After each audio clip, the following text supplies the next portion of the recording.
20 pesos ang pira naman guys. Kaya lugal lang. Upward na. Hindi, yan nga kwarta ho. Inamag.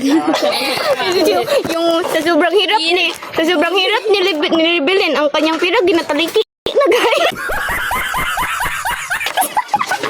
May pulo. Ang grabe na guys, may taliki na siya guys. Tingnan nyo guys, oh, hindi na kayo naawa sa amin guys.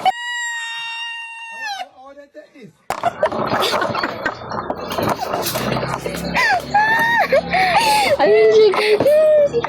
Ganyan na kami kahirap dito Tingnan mo guys. guys, tignan mo guys. Guys.